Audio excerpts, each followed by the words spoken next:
जगह लाल कपड़े में लिपटा टैबलेट लेकर देश का बजट लेकर वित्त मंत्री निर्मला सीतारमण संसद पहुंची और उम्मीदों की लहर के बीच वित्त मंत्री निर्मला सीतारमण ने अपना चौथा बजट पेश किया। पेपरलेस डिजिटल बजट में युवाओं, किसानों, छात्रों और गांवों तक डिजिटल माध्यमों को बढ़ाने पर जोर दिया गया। This budget seeks to lay the foundation and give a blueprint to steer the economy over Amritkal of the next 25 years, from India at 75 to India at 100. It continues to build on the vision drawn in the budget of 21-22. Its fundamental tenets, which included transparency of financial statement and fiscal position, reflect the government's intent, strengths, and challenges. The initiatives of the last year's budget have seen significant progress and have been provided with adequate allocations in this budget as well. They provide employment opportunities for our youth and make Indian industry more efficient and competitive. Supportive policies, light touch regulations, facilitative actions to build domestic capacities and promotion of research and development will guide the government's approach. This will also provide extra income to farmers and job opportunities to locals and help avoid stubble burning in agricultural fields. केंद्रीय budget 2022-23 से आम लोगों को निराशा हाथ लगी है। आम लोगों की उम्मीदें टूट गई क्योंकि टैक्स स्लैब में कोई बदलाव ही नहीं हुआ। साथ ही महंगाई से राहत दिलाने के लिए बजट में ऐसा कुछ नहीं दिखा। जानते हैं बजट की बड़ी बातें। 60 लाख नई नौकरियां मिलेंगी। एक साल में 400 वंदे भारत ट्रेनें चलाई जाएंगी। 5 नदियों को जोड़ा जाएगा। ऑर्गेनिक खेती पर सरकार का जोर। किसानों को डिजिटल सर्विस मिलेगी। 2022-23 में 80 लाख घर बनाए जाएंगे। 1 क्लास 1 चैनल के जरिए शिक्षा, पीएम ई विद्या चैनल लाया जाएगा। स्कूलों में हर क्लास में टीवी लगेगी। 3.8 करोड़ लोगों तक नल जल योजना पहुंचाएंगे। डाकघरों में मॉडर्न बैंकिंग होगी। इस साल से ई पासपोर्ट भी मिलेंगे। डाकघरों में एटीएम की सुविधा होगी। 2022 में 5G सेवा शुरू करेंगे। सभी गांवों को ब्रॉडबैंड कनेक्शन से जोड़ा जाएगा। डिजिटल यूनिवर्सिटी बनेगी। केन बेतवा लिंक परियोजना को मिले 1400 करोड़। इनकम टैक्स स्लैब में कोई बदलाव नहीं। आरबीआई जारी करेगा डिजिटल करेंसी। कर्मचारियों की पेंशन पर टैक्स में छूट। आईटीआर को सुधारने के लिए 2 साल का वक्त मिलेगा। सहकारी संस्थाओं पर टैक्स घटाकर 15% किया। दिव्यांगों को टैक्स में राहत भी मिली। क्रिप्टो करेंसी से आय पर 30% टैक्स। बजट 2022-23 में केंद्र की मोदी सरकार ने मध्य प्रदेश को बड़ी सौगात दी है। मोदी सरकार ने केन बेतवा लिंक परियोजना को जोड़ने के लिए 1400 करोड़ की मंजूरी दे दी है। मुख्यमंत्री शिवराज सिंह चौहान ने बजट को विकसित भारत का बजट बताया तो टैक्स स्लैब में राहत न मिलने पर आम आदमी मायूस दिखा। समृद्ध, शक्तिशाली और विकसित भारत के निर्माण का बजट है। अधोसंरचना विकास के लिए 35% से ज्यादा राशि बजट में बढ़ाई गई है। इससे अधोसंरचना के विकास के साथ साथ रोजगार के अवसर सृजित होंगे। मध्य प्रदेश को तो बड़ी सौगात मिली है।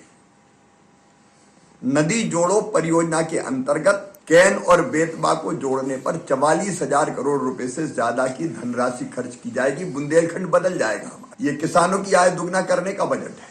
रोजगार देने की बात कही गई है, लेकिन मैं पिछले अभी 2 सालों में जिस तरीके से रोजगार कोरोना में लोगों के गए हैं, तो मुझे लगता है कि इस बार का जो पूरा बजट है या मोदी सरकार को जो पूरा ध्यान देना चाहिए तो वो भारत में युवा रोजगार को लेकर ही देना चाहिए, जो कि अभी तक नहीं दे रहे हैं। क्योंकि अब सरकारी रोजगार की तो बात ही क्या करें, वो कब नई जगह निकलेंगी, क्या होगा।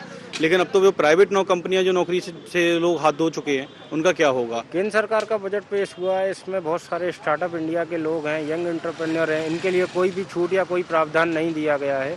ना तो जीएसटी के रिलेटेड कोई इन्होंने छूट दी है, ना कोई आईटीआर के रिलेटेड कोई एग्जेम्पशन किया हुआ है, जिसके तहत देखते हुए हम ये समझते हैं कि अभी ये बजट कहीं ना कहीं लूप होल का काम कर रहा है यंग एंटरप्रेन्योर के लिए। आमजन की जेब पर राहत नहीं दिखी तो वहीं कांग्रेस समेत विपक्षी पार्टियों ने भी बजट पर तीखी प्रतिक्रिया दी। कमलनाथ ने इसे निराशाजनक और छरावे का बजट बताया तो प्रदेश के वित्त मंत्री ने इसकी सराहना की। बजट में है क्या? कौन सी राहत दी है साधारण व्यक्ति को? मैं तो ये पूछना चाहता हूँ। बड़े बड़े उद्योगपतियों को इससे लाभ होगा। आज हमारा बेरोजगार नौजवान जो भटक रहा है, नहीं छोड़ दो, वो उसके चेहरे में आज निराशा है। जनता की भावनाओं का सम्मान करते हुए यह बजट आया है। रोजगार, विकास और जनहित में यह बजट प्रस्तुत किया गया है। मुझे लगता है कि कोई विषय अछूते नहीं रहे हैं। इस पूरे बजट में सभी वर्गों का, सभी के हितों का ध्यान रखा है। आगामी 25 सालों का विजन इस बजट में नजर आया है, लेकिन खास बात रही कि बजट में आगामी 5 राज्यों के चुनाव को देखते हुए लोक लुभावन वादों की झलकी नहीं दिखी। बहरहाल अब देखना होगा कि ये बजट आम आदमी के साथ सियासत को कितना बूस्ट करेगा। Bureau report, IND 24। नमस्कार, IND एजेंडा बजट इफेक्ट @22 में आपका स्वागत है। मैं हूं आपके साथ नवीन पुरोहित। चर्चा को विस्तार देंगे, उसके पहले IND एजेंडा के मुख्य बिंदुओं की तरफ एक निगाह डालते हैं। क्या आम बजट से मिलेगी विकास को रफ्तार? क्या किसानों, महिलाओं, युवाओं और गांवों की तस्वीर बदलेगा आम बजट? क्या भारतीय जनता पार्टी को सियासी बूस्टर डोज दे पाएगा आम बजट? वित्त मंत्री के वही खाते से विपक्ष क्यों ना खुश? इन्हीं सवालों के साथ चर्चा में आप सबका पुनः स्वागत है। आज केंद्र सरकार का वित्त वर्ष 2022-23 का लेखा जोखा प्रस्तुत हुआ। जैसा कि हर बजट के बाद होता है, भारतीय जनता पार्टी की केंद्र की सरकार हो, प्रदेश की सरकार हो, भारतीय जनता पार्टी के नुमाइंदे इसको सर्वहारा और दूरदर्शी बजट बता रहे हैं, वहीं कांग्रेस इसे निराशाजनक बजट बता रहे हैं। महत्वपूर्ण तथ्य यह है कि बजट का कैलकुलेशन, जीडीपी, फिजिकल डेफिसिट, ये जो बड़े टेक्निकल पॉइंट्स हैं, इनको तो समझना अर्थशास्त्रियों के बस की ही बात है, लेकिन जो आम आदमी है वो ये समझता है कि उसके इनकम टैक्स का स्लैब जो है वो कितना है, उसको कितनी राशि पर कर देना पड़ेगा। दूसरा, जो वस्तुएं वो खरीदता है या वो जो सेवाएं लेता है उस पर उसे कितना कर देना है। तो कराधान जो है, टैक्सेशन, उसका बड़ा फर्क आम आदमी के जीवन पर पड़ता है, क्योंकि देश में पहले से ही टैक्स के दायरे में आने वाले लोग बहुत कम हैं, तो उस पूरे स्ट्रक्चर को छेड़ा नहीं गया है। बाकी कोऑपरेटिव सोसाइटी के प्रावधान तय किए गए हैं। तो ऐसे बहुत सारे पॉइंट्स हैं जिस पर भारतीय जनता पार्टी ये कह रही है कि ये बहुत ही अद्भुत बजट है। स्कूलों में टीवी लगाए जाएंगे, तो पहले जैसे कई स्कूल ऐसे हैं जिनमें टीचर ही नहीं है, तो थोड़ा मेहनत करनी पड़ेगी टीवी लगाने के लिए, लाइट्स पहुंचानी पड़ेंगी और टीवी की व्यवस्थाएं करनी पड़ेंगी, भवन की व्यवस्थाएं करनी पड़ेंगी। तो कांग्रेस का वही अपना एक जो नियत, उनका स्टेटमेंट आना था वो आया, और बजट सत्र के दौरान राहुल गांधी जी खुद बहुत परेशान दिखे और उनके भाव भंगिमाओं से दिख रहा था कि ये बजट उनको समझ में नहीं आ रहा है। तो क्या ये बजट आम आदमी के बजट में आएगा या आम आदमी के बजट के बाहर है? इसी मुद्दे पर करेंगे चर्चा। और आज हमारे साथ चर्चा में मध्य प्रदेश, छत्तीसगढ़ दोनों जगह से हमारे अतिथिगण जुड़े हैं। दिव्या गुप्ता, प्रवक्ता मध्य प्रदेश भारतीय जनता पार्टी के हमारे साथ हैं। उमेश घोरमोड़े, भारतीय जनता पार्टी छत्तीसगढ़ के नेता हमारे साथ हैं। फिरोज सिद्दीकी साहब, प्रवक्ता कांग्रेस से हमारे साथ हैं। सुरेंद्र वर्मा, प्रवक्ता कांग्रेस छत्तीसगढ़ से हमारे साथ हैं। आदरणीय वरिष्ठ पत्रकार प्रकाश हिंदुस्तानी हमारे साथ हैं। डॉक्टर लखन चौधरी, बाजार विशेषज्ञ हमारे साथ हैं। और हमारे प्रबंध संपादक राघवेंद्र सिंह साहब भी हमारे साथ हैं। पैनल में आप समस्त महानुभावों का बहुत बहुत स्वागत है। दिव्या जी, क्या अद्भुत बजट है, बहुत संक्षिप्त प्रतिक्रिया, क्या अद्भुत है इसमें? नवीन जी, आपका अंदाज बहुत बहुत लुभावना है।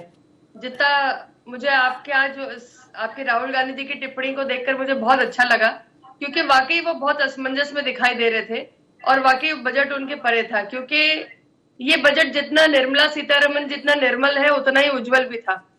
तो एक नए उज्जवल भारत की एक नींव रखने वाला बजट, इसलिए उसको अमृत बजट कहा गया है। तो कम से कम इस बात को लेके हम थोड़े से आशान्वित है, थोड़े से नहीं, बहुत आपके सारे यहाँ किसी आशान्वित स्क्रीन पे शायद आपका ऑडियो ऑन है स्क्रीन का।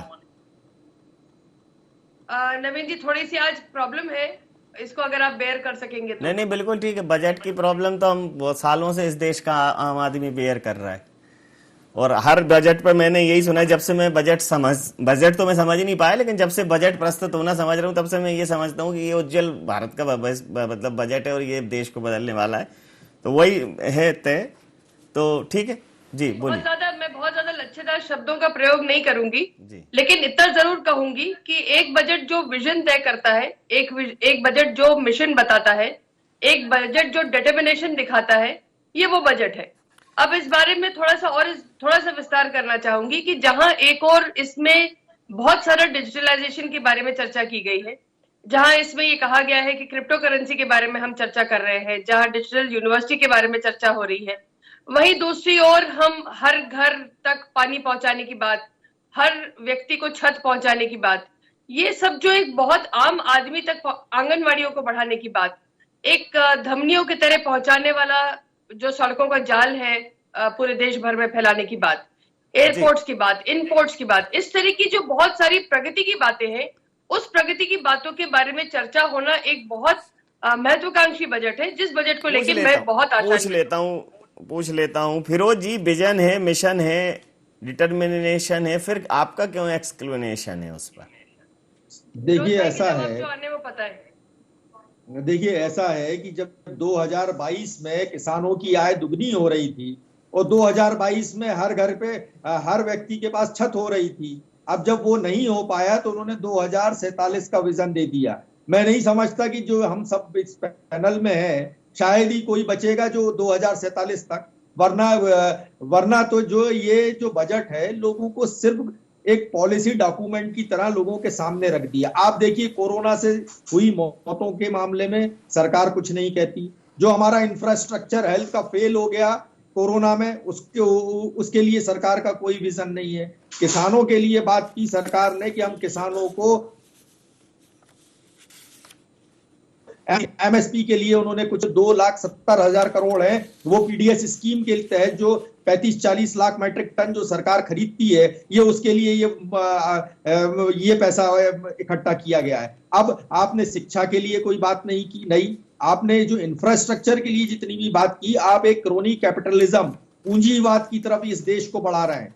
धर्मनिरपेक्षता सेक्युलरिज्म को तो भारतीय जनता पार्टी मानती नहीं थी जो हमारे संविधान में लिखा है, लेकिन अब ये सोशलिज्म को भी लिखा नहीं होता नहीं, ये बस ये जो है बड़ी बड़े एयरपोर्ट्स बनाने की बात कर रहे हैं, बड़े बड़े हाईवेज बनाने की बात कर रहे हैं, लेकिन जो छोटा ग्रामीण भारत की अर्थव्यवस्था चरमरा गई उस पर कोई चर्चा नहीं है। जी, जो एमएसएमई मैं समझ लेता हूँ, मैं समझ लेता हूँ। उमेश जी हैं छत्तीसगढ़ से, वहां आपकी सरकार है, तो वहां कांग्रेस की सरकार है मतलब, तो निश्चित रूप से वहां विपक्ष में वो हैं, तो वहां की प्रतिक्रियाएं और तीखी होंगी कांग्रेस की। उमेश जी, कांग्रेस इसे बड़ा निराशाजनक बजट बता रही है, कह रही है कुछ है नहीं, सिर्फ और सिर्फ बातों का लब्बो लुआब है।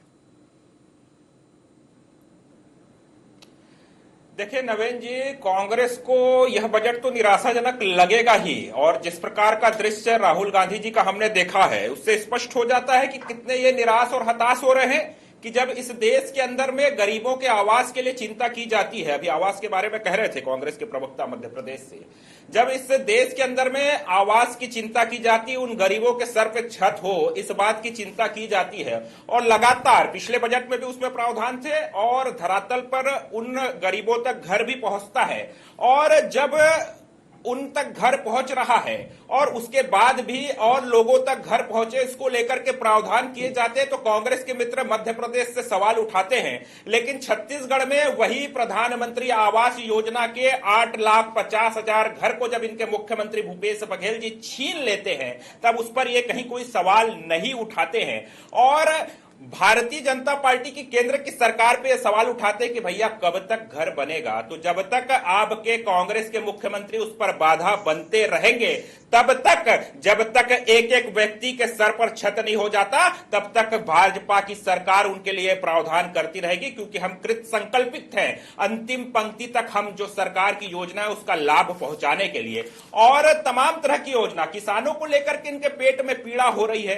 अगर एमएसपी की राशि बढ़ रही है लगातार और अगर 2,37,000 करोड़ का प्रावधान हो रहा है और डायरेक्ट किसानों के खाते में अगर पैसा जा रहा है तो बीते 50-55 वर्षों तक जब कांग्रेस की सरकार थी और बीच में किस प्रकार से ये 1 रुपया भेजते थे 18 पैसा पहुंचता था, उस पद्धति का अगर बजट आता तो शायद कांग्रेस के नेता अपने अपने राज्यों के अंदर में जहां इनकी सरकार है वहां ये शायद प्रसन्नता दिखा देते। और जब राज्यों के अंदर में बिना किसी भेदभाव प्रतिक्रिया ले लेता हूं। यदि आने वाले 50 साल तक के लिए यदि ब्याज मुक्त ऋण का प्रावधान किया जाता है तो छत्तीसगढ़ को भी उसका लाभ मिलेगा जहां कांग्रेस की सरकार है, मध्य प्रदेश को भी उसका लाभ मिलेगा जहां भाजपा की सरकार है और अन्य राज्यों को भी लाभ मिलेगा। सुरेंद्र जी, इस प्रकार के बजट को लेकर के सुरेंद्र जी क्या आपको लगता है बजट में जितने मुंह उतनी बातें हो रही हैं, आम आदमी भारतीय जनता पार्टी वालों को सुनता है तो उनको ऐसा लगता है कि बिल्कुल बसंत आ गया और कांग्रेस की बातें सुनता है तो लगता है कि अंत आ गया, मतलब बहुत कंफ्यूज है। नवीन जी, पिछले 7 साल से किनको लाभ हो रहा है और इस बजट में किसके लाभ का प्रावधान है ये पूरी तरह से स्पष्ट है। कारपोरेट को समर्पित ये बजट 18% से कारपोरेट टैक्स 15% किया जाता है, जो सरचार्ज है वो 12% से घटाकर 7% कर दिया जाता है। बार बार यही बात कह रहे हैं। और एक और महत्वपूर्ण ना ये कारपोरेट के लिए है, कोऑपरेटिव में भी निश्चित रूप से कमी की गई है लेकिन ये कारपोरेट टैक्स कम किए गए हैं। दूसरी मूल बात नवीन जी, ये एक्चुअली आज जिस पर हम चर्चा कर रहे हैं ये वार्षिक बजट है 1 साल के लिए। मैं आपको एक और बात बता दूं, मैं बहुत आप सभी लोगों को कह दूं कि टीवी पे चलने वाली बातों पे बिल्कुल भरोसे में नहीं आना।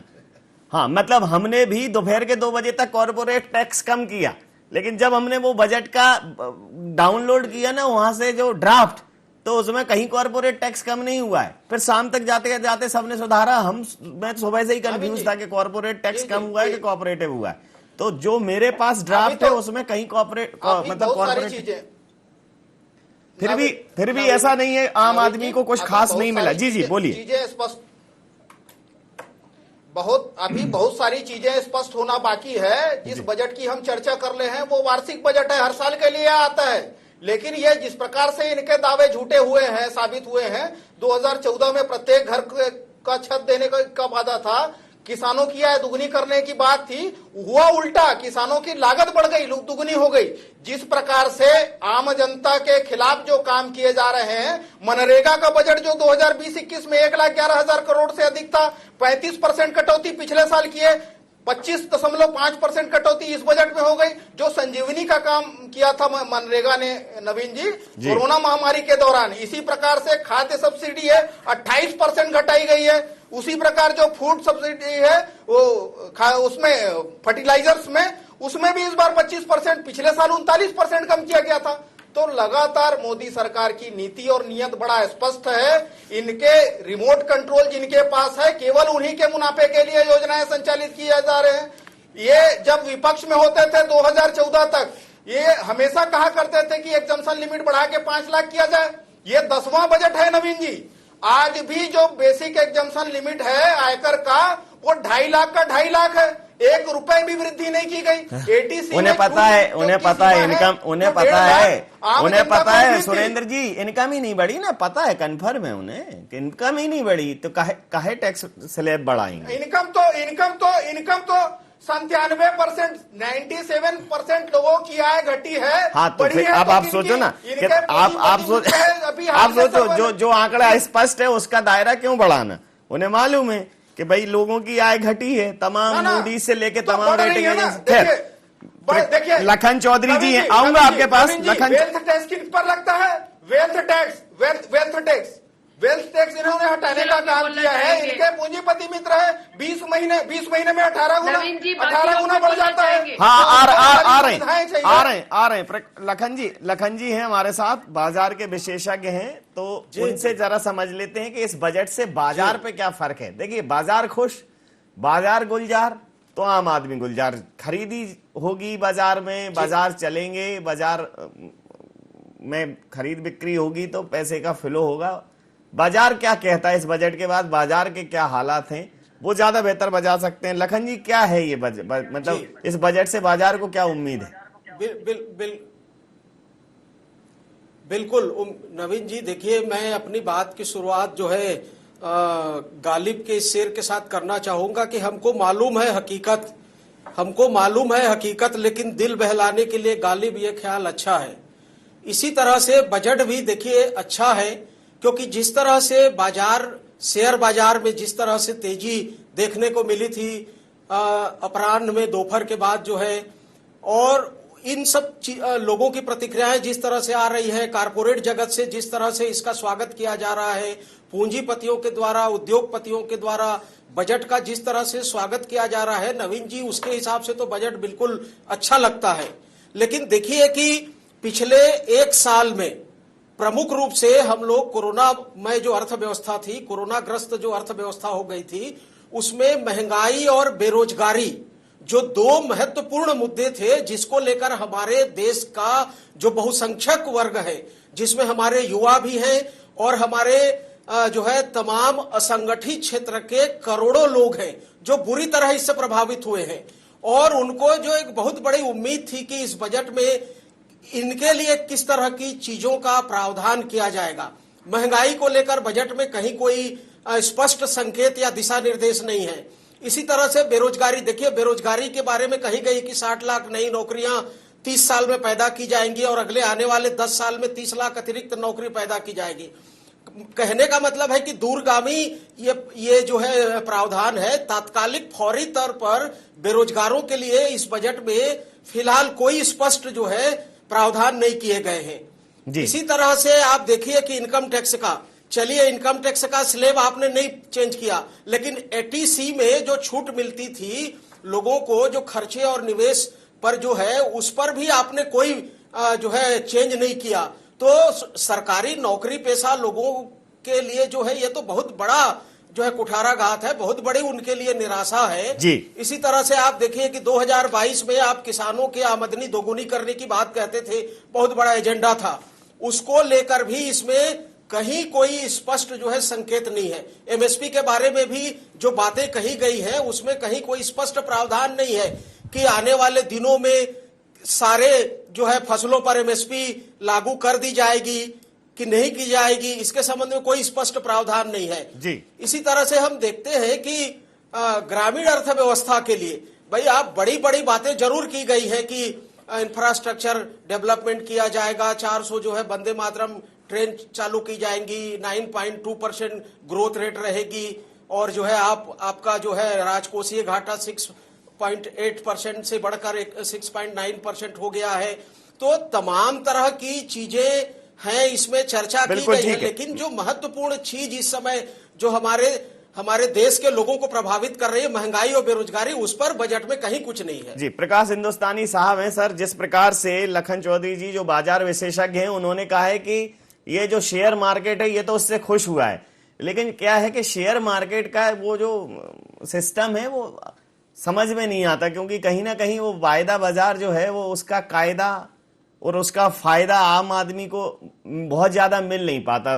पता चलता है कि कुछ उनके शेयर के रेट घट गए तो किसी कंपनी का जो उसका कैपिटल है या उसका मार्केट कैप है वो घट जाता है, तो बहुत ज्यादा। लेकिन आम आदमी जिनसे कनेक्ट है, गांव गरीब किसान जिनसे कनेक्ट है, वो जरूर उसको नहीं समझ में आ रहा है कि भाई बजट में क्या हुआ है। बाकी अर्थव्यवस्था वाली बात है तो कुछ गंभीर चीजें उसमें निश्चित रही होंगी। मतलब मैं स्वयं बोलूं तो मुझे नहीं समझ में आता है कि भाई ये बजट के दूरगामी परिणाम क्या होंगे। हाँ, तात्कालिक परिणाम अगर कुछ होते हैं, जैसे अमेरिका, यूके, यूएई, सब जगह पर जहां मेरा हल्का फुल्का संपर्क है, जहां वहां लोग जो कंपनीज रन करते हैं और वहां टैक्स देते हैं वहां की गवर्नमेंट्स को, तो वहां की गवर्नमेंट ने जो कोरोना के टाइम पर उनके कंपनियों के खाते में एक जो राहत पैकेज के तौर पर पेमेंट किया ताकि वो कंपनियां कोरोना के दौर में अपने सर्वाइवल में उनको थोड़ी मदद मिले, 20 और 30% तक किया।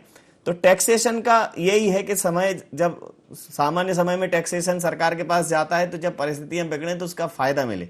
अब पिछली बार भी कुछ तमाम करोड़ रुपए का प्रावधान हुआ था कोरोना के लिए, लेकिन वो इतना जटिल होता है, निश्चित रूप से सरलीकरण की आवश्यकता है। आपकी जरूर एक गहन दृष्टि इस पर चाहूंगा कि इसका क्या फायदा मिलने वाला है। नवीन जी, जो बजट पेश होता है वो बजट चीजों को महंगा सस्ता करने के लिए नहीं होता।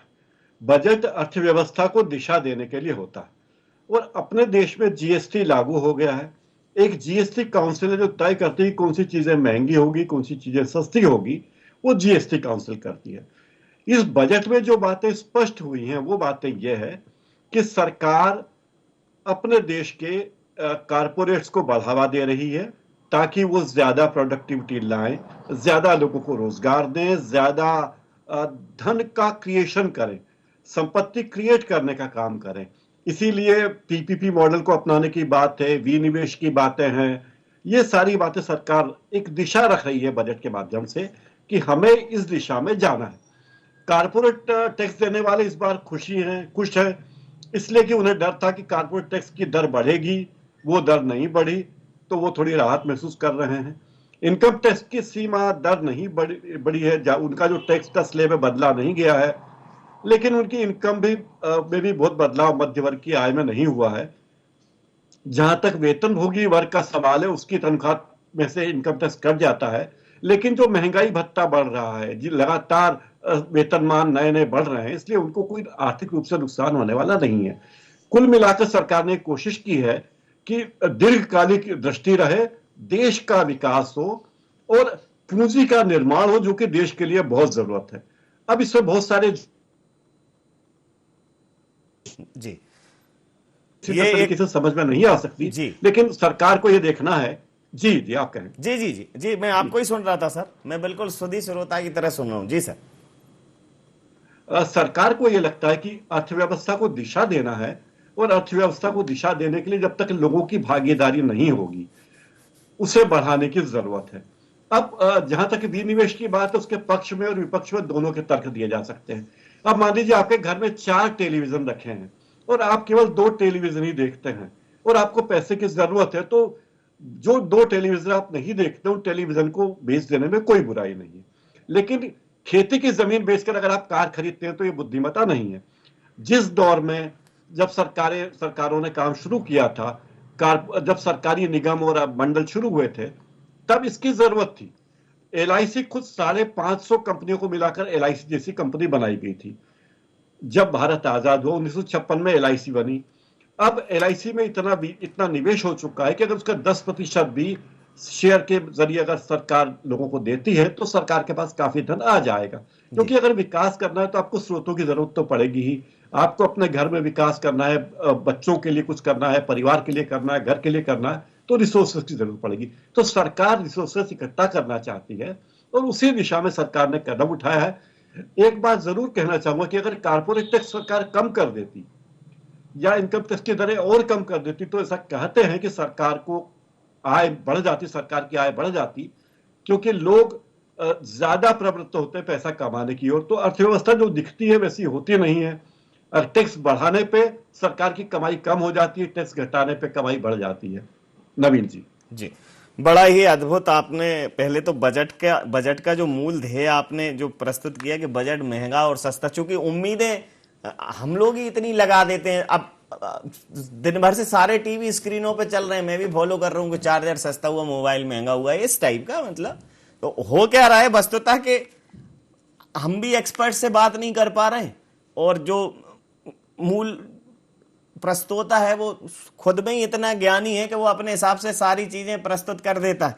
तो ये आपने जो बात कही, ये बात बिल्कुल ठीक है कि जो सरकार है, जैसे मैं अमेरिका की बात करूं तो अमेरिका, अगर विश्व के सबसे बड़े 5-6 उद्योगपति देखें तो आप अमेरिका में, जैसे एलन मस्क को ले लें, टिम कुक को ले लें, एप्पल, ये 4-5 बड़ी कंपनियां ले लें तो कई बड़े देशों के बराबर, उनके जीडीपी के बराबर उन कंपनियों के टर्नओवर, और वो हजारों लोगों को रोजगार दे रही हैं और तमाम जगहों पर वो काम कर रही हैं, विश्व भर का पैसा अमेरिका में आ रहा है। तो कॉरपोरेट को बढ़ाने में मतलब वो पूंजीवाद, अच्छा जहां पूंजीवाद नहीं है, जहां नक्सलवाद है, वहां क्या है, अब वो समझना पड़ेगा कि गए ये जमाने। टाटा नैनो की वो पश्चिम बंगाल में नहीं लग पाई, वो गुजरात में लगी, तो कितने लोगों के हाथ से रोजगार गया। तो कई बार हमें ये समझना पड़ेगा कि अगर आप एक तरफ आपको रोजगार चाहिए, दूसरी तरफ आप कॉरपोरेट को खड़े नहीं होना देना चाहते, तो बड़ा संतुलन वाला विषय है।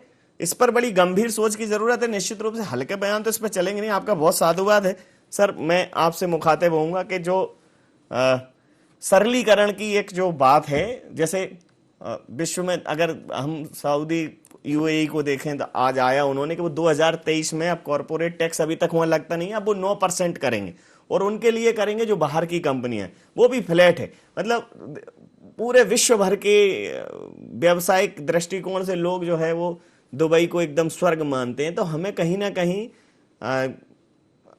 निवेश बढ़ाने के लिए, बड़ी बड़ी कंपनियों को देश में बुलाने के लिए और अपने देश के उद्योगपतियों को रिझाने के लिए हमें सोचना तो पड़ेगा, क्योंकि हम एकदम ही जो बोलते हैं कि लोक लोभावन जिसको बोलते हैं कि हम सिर्फ जनता को खुश करने के लिए, जैसे अभी ये सब्सिडी ग्रांट करने वाली बात है, ये फ्री देना वो फ्री देना, मुझे लगता है कि लोगों की अर्थव्यवस्था मजबूत हो, लोगों की क्रय शक्ति बढ़े, बजाय लोग हाथ फैलाए खड़े रहे। देखिए नवीन जी, दरअसल मुझे लग रहा है कि अब ट्रेंड बदल रहा है। 21वीं सदी में अब वो चीजें खत्म हो रही है जो हल्के लोकप्रियता वाली हुआ करती थी कि जूते के दाम घट गए, टॉफी महंगी हो गई, ये टॉफी सस्ती हो गई। अब वो बजट का ट्रेंड खत्म हो गया है। जीएसटी के आने के बाद भी और व्यवस्था बदल रही है। पहले समाजवाद का नारा था, सरकारी कंपनियां ज्यादा थी तो सोच सरकारी था। अब स्थितियां बदल रही पूरी दुनिया में, पैंडेमिक ने और सबको बदला है। अब देखिए कि निजीकरण से लोग फायदे गिना रहे हैं। एक जमाना था जब लोग निजीकरण के नुकसान गिनाते थे, तो मुझे लगता है कि ये चक्र बदल रहा है, ये समझने की जरूरत है। 5 राज्यों में चुनाव है, देश का बड़ा राज्य उत्तर प्रदेश उसमें शामिल है, जहां से दिल्ली की सत्ता गुजरती है। आप देखिए कि केंद्र सरकार ने इस बजट में जोखिम लिया है।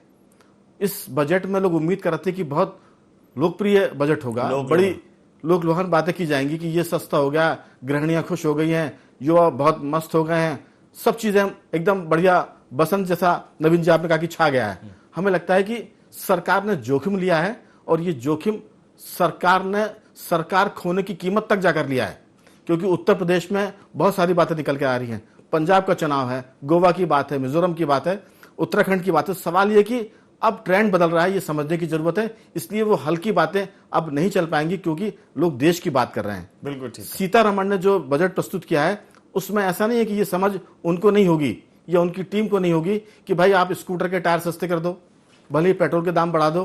तो इस सब के बाद भी उन्होंने जोखिम लिया। मुझे लगता है कि इस पूरे बजट में जो चीज मुख्य रूप से है वो ये कि देश की जो एक तरह से आर्थिक स्थिति है वो आने वाले समय में कितनी मजबूत होगी। उसकी वजह यह कि इंफ्रास्ट्रक्चर पर सबसे ज्यादा जोर है, डिफेंस पर बहुत जोर है। लेकिन जिस बात से मैं बहुत चिंतित हूं वो ये कि अस्पतालों पर सरकार ने काम नहीं किया, ऐसा मुझे लगता है। कितने एम्स इस साल बन सकते थे, वो बात इस बजट में आनी चाहिए थी। इसके साथ साथ स्कूलों में जरूर उन्होंने कहा कि स्कूल कॉलेज को हम करेंगे डिजिटल, लेकिन सवाल है कि जहां बहुत सारे हजारों गांव में बिजली नहीं है, वहां आप किस तरह से आईटी की बात करेंगे, किस तरह से बच्चों को पढ़ाई की बात करेंगे। तो ये मुद्दे हैं जिन पर मुझे लगता है कि बजट के बाद आगे और चर्चा होगी और सरकार इस पर सोचेगी। हम लगातार चर्चा में बने रहेंगे। एक छोटे से व्यवसायिक अंतराल के लिए हम रुकेंगे और उसके तुरंत बाद चर्चा में हम हाजिर रहेंगे और चर्चा को हमारे प्रबंध संपादक जी गति देंगे। आप सबके साथ वो बने रहेंगे। एक छोटे से ब्रेक के लिए हम यहाँ रुकते हैं।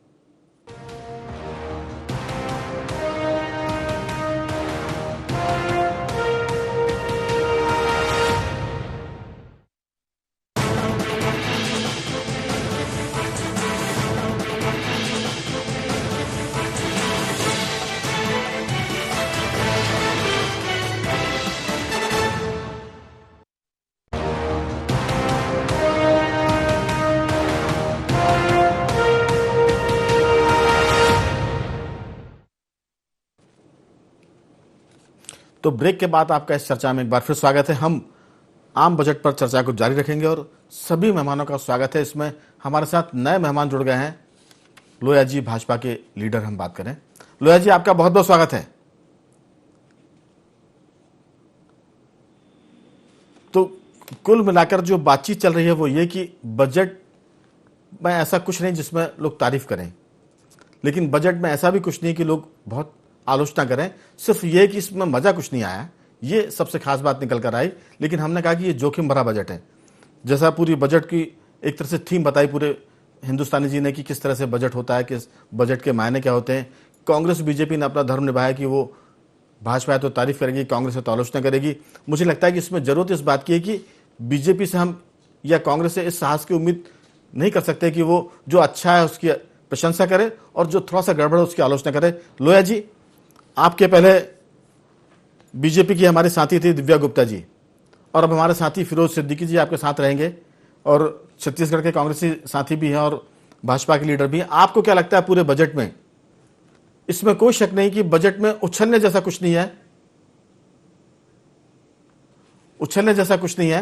लोया जी से अभी हमारा संपर्क नहीं हो पड़ा, लेकिन फिरोज सिद्दीकी जी, क्या इतने साहस की हम उम्मीद कर सकते हैं कि आदमी दलगत राजनीति भी करे और जो अच्छा लगे उसको बोले भी कि ये अच्छा है, और जो खराब लगे उसकी जमकर आलोचना करे? आपकी इसमें क्या राय है? ये मेरा ये सवाल है सरकार से कि आज क्या मूल समस्याएं हैं लोगों की। 18 करोड़ लोग बेरोजगार हो गए। हमारा जो मजदूर था, जो अनऑर्गेनाइज सेक्टर का मजदूर था, जिसको आपने पैदल, मोदी जी ने जिनको पैदल चलवा दिया रोडों पे, वो उनके लिए क्या था? किसानों से आपने वायदा किया कि हम एमएसपी देंगे, हमारे एमएसपी का क्या हुआ और उसकी क्यों चर्चा नहीं हुई इस बजट में?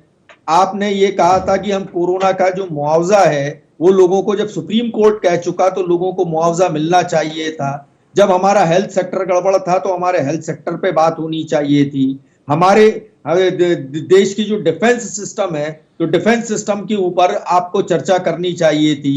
इतने सारे मुद्दे होने के बाद आप कहते हैं कि राहुल गांधी जी का जायका बिगड़ गया, तो हम ये कहते हैं इनको कि आप करके देखिए, आइए तो आप राज्यसभा में, हम देखिए हम आपको कितने सारे संशोधन देते हैं, और आपको सारे के सारी चीजें वापस लेना पड़ेगी। ये फाइनेंस बिल है, ये राज्यसभा के बगैर पास नहीं हो सकता। और फिर हम ये सवाल करते हैं कि 2022 में आपने क्या किया, जब आप कहते थे कि किसानों की आमदनी दुगनी हो जाएगी। आप कहते थे कि जब कि हमारे जो मकान हर घर पे छत हो जाएगी। अब आप कहते हैं कि अब हम वो डेट भूल गए, अब हम आगे 2047 तक की बात करेंगे। अच्छा, इस बजट में ये हुआ कि कोई नया टैक्स नहीं लगा, और गृहिणियों के लिए महंगाई कम करने के लिए आपने इसमें कोई काम नहीं किया। आज ही मैं एक डेटा पढ़ रहा था कि जो कच्चा तेल है और जो हमारा सिलेंडर है, इसकी वजह से 2.49 से 14.9% तक इन्फ्लेशन बढ़ा है, और पूरे दुनिया में कच्चा तेल सस्ता हो रहा है, और भारत में पेट्रोल डीजल के भाव जो है वो बढ़ते चले जा रहे हैं।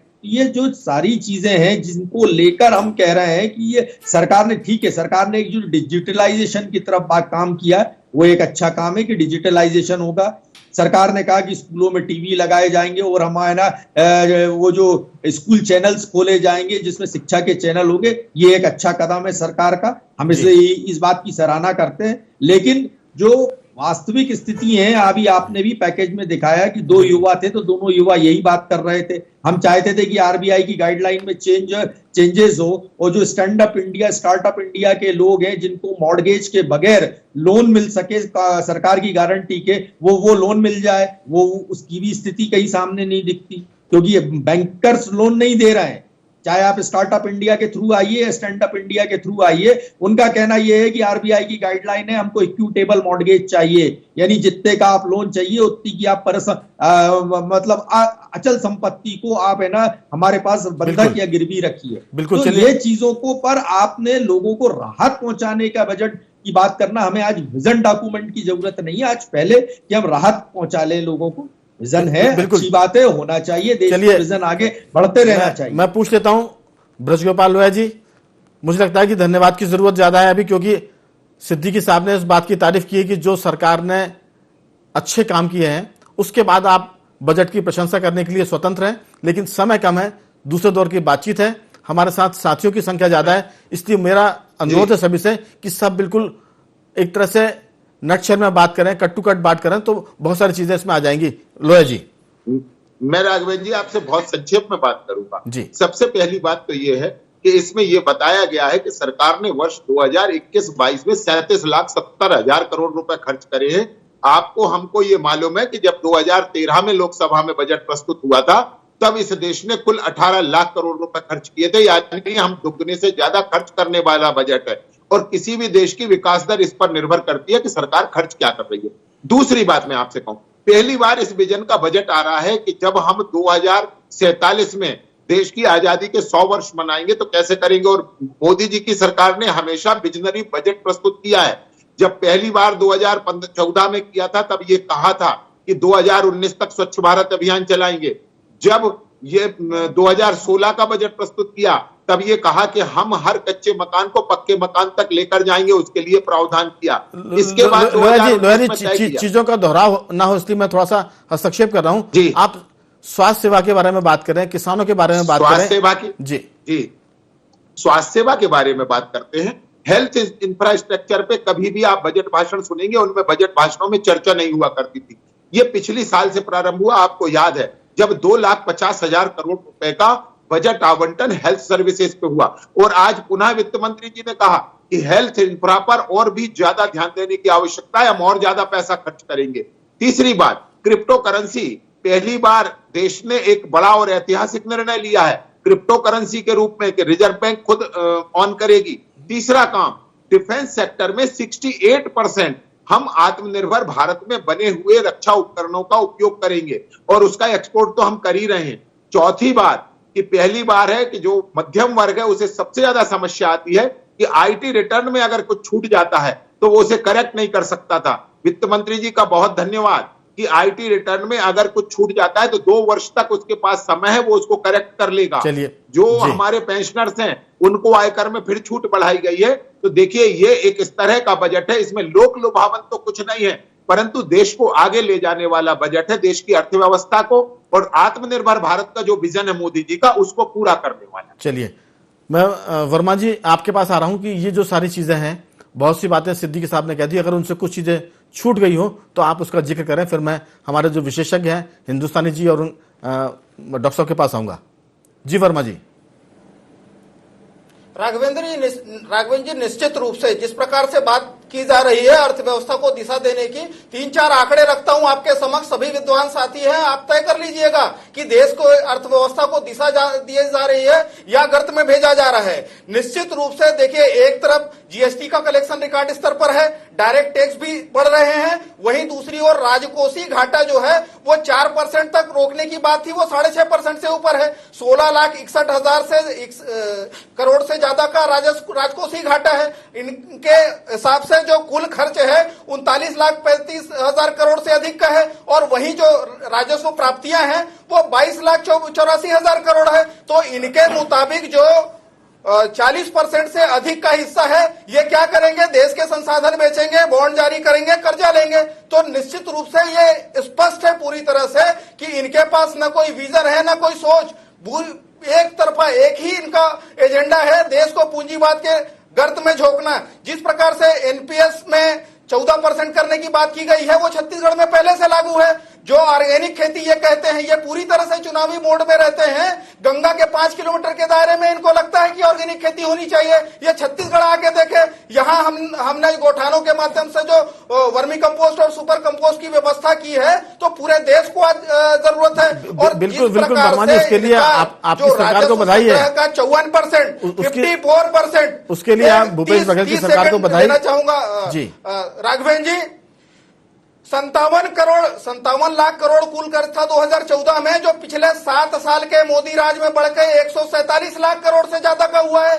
168% जो है कर्ज बढ़ाने वाली मोदी सरकार आज अपने कुल राजस्व संग्रह का 54-55% केवल ब्याज में चुका रही है। तो ये पूरी तरह से पूंजीवाद को समर्पित बजट है। आम इंसान के लिए कुछ नहीं है, बेरोजगारों के लिए कुछ नहीं है, महंगाई से पीड़ित जनता के लिए इसमें कुछ नहीं है।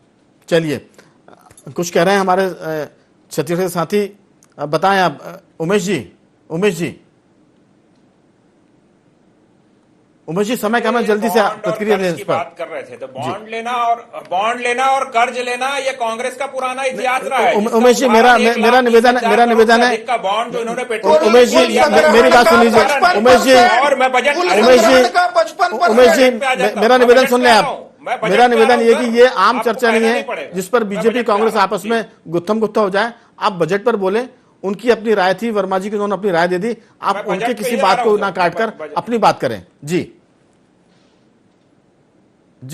उमेश जी बिल्कुल आईना दिखाना जरूरी होता है और आईना दिखा करके मैं बजट की तरफ आगे बढ़ूंगा। समय क्या मैं सर आप आईना दिखाएंगे, समय निकल जाएगा। विकास का बजट है और रोजगार के क्षेत्र में जिस प्रकार से 60 लाख रोजगार की बात हो या फिर 30 लाख अतिरिक्त रोजगार, 2 करोड़ रोजगार प्रतिवर्ष का वादा था।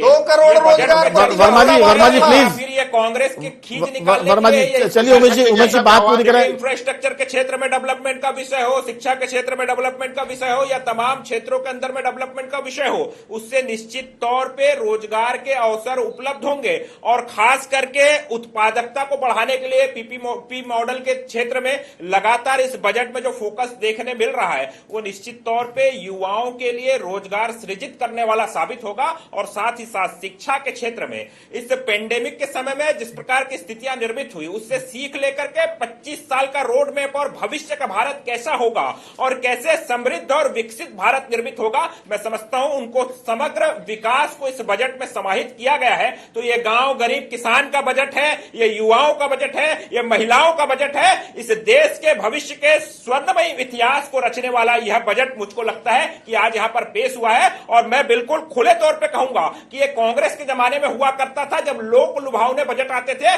जिसमें देश के हित को ध्यान में न रख के चुनाव के हित को ध्यान में रखा जाता था। लेकिन ये देश के हित को और देश को सोने की चिड़िया बनाने के हित को ध्यान में रखते हुए $5 ट्रिलियन की इकोनॉमी को लक्ष्य को हासिल करने को ध्यान में रखते हुए इस बजट को बनाया गया है। मुझको लगता है इसलिए कांग्रेस के मित्रों के पेट में पीड़ा हो रही है। चलिए डॉक्टर चौधरी जी समय का मैं 2-3 मिनट में अपनी बात पूरी करें जो आपकी क्या राय है? जी बिल्कुल राघवेंद्र जी देखिए मैं इस बात से बिल्कुल सहमत नहीं हूं कि इसको जोखिम भरा बजट कहा जा रहा है और लोक लुभावनी बजट नहीं है ऐसा कहा जा रहा है। मैं बिल्कुल इससे सहमत नहीं हूं। देखिए बजट में जिस तरह की बातों डिफेंस की आड़ लेकर आप जो है कारपोरेट घरानों को जिस तरह से लुभा रहे हैं और बड़े बड़े प्रोजेक्ट और बड़े बड़े इंफ्रास्ट्रक्चर की बात कर रहे हैं।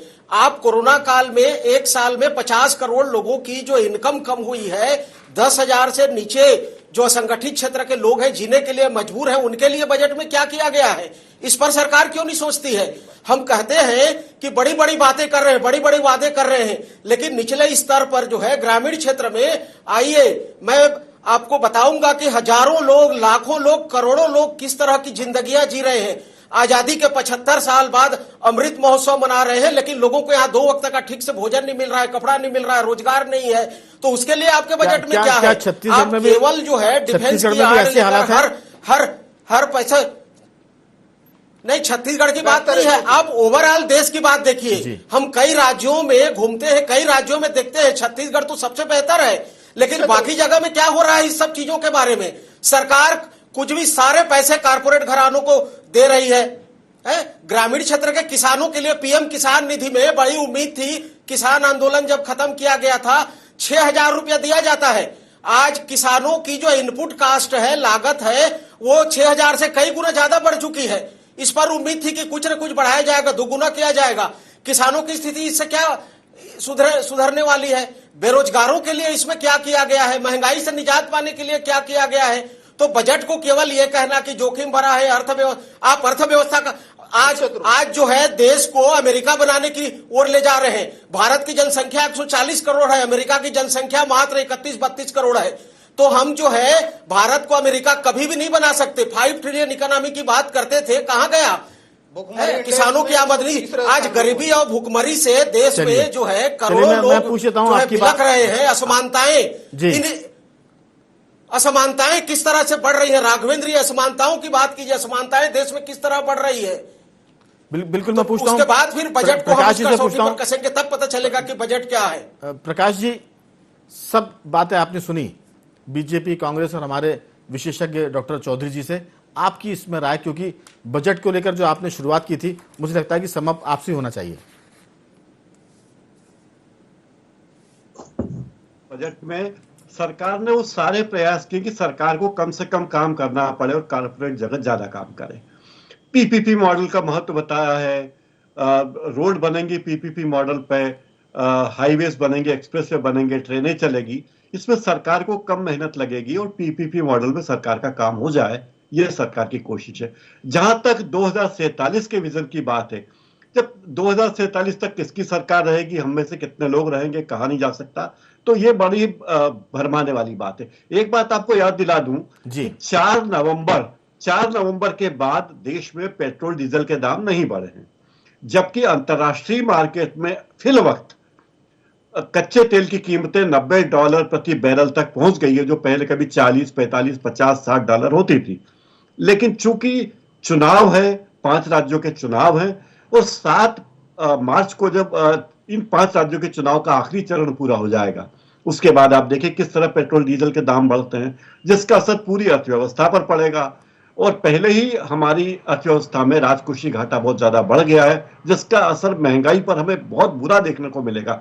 तो कोई आश्चर्य नहीं कि इस वर्ष के अंत तक हमें पेट्रोल डीजल 150 रुपए प्रति लीटर मिले, तो भी आश्चर्य मत कीजिएगा। प्रकाश जी, आपसे तो मैं बात कर सकता हूं, क्योंकि बीजेपी कांग्रेस से बात करना इसलिए थोड़ा सा कठिन होता है क्योंकि उनकी अपनी अपनी पार्टी की मर्यादा होती है, वो उसके आगे पीछे जा नहीं सकते। लेकिन पेंडेमिक था, 2 साल थे, एक जर्नलिस्ट के नाते हम सोचते हैं कि इस 2 साल में दुनिया भर की सरकारों की बैंड बाजा जुलूस निकल गया है, सबकी आर्थिक स्थितियां खराब थी, धंधे चौपट हो गए थे, बाजार बंद हो गए थे, तो ये जो घाटा है वो तो 6.57 तक जाने वाला था। क्योंकि मुझे जो लगता है, जो मैं समझाऊं दिन भर से बजट, वो घाटा बढ़ने की वजह यह भी है, इसलिए लगता है कि सरकार ने जो अगले वर्ष जो घाटे को उन्होंने मिनिमाइज करने की बात की है कि हम 4.5 के आसपास उस घाटे को लेकर आएंगे, यानी पीछे लेकर आएंगे।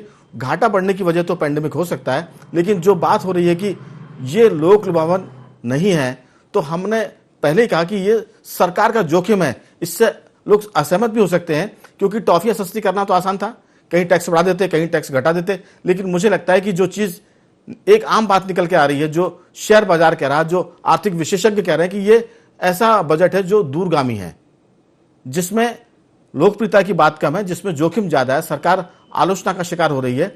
बीजेपी के पास भी इस मामले में प्रशंसा करने के लिए कम चीजें हैं, वो उनकी तारीफ नहीं कर पा रहे हैं जितनी तारीफ वो कर सकते हैं। सिर्फ वो कह रहे हैं कि साहब विजनरी बजट है, ये सब चीजें। आपकी फाइनल रिमार्क, अंतिम टिप्पणी 30 सेकंड में।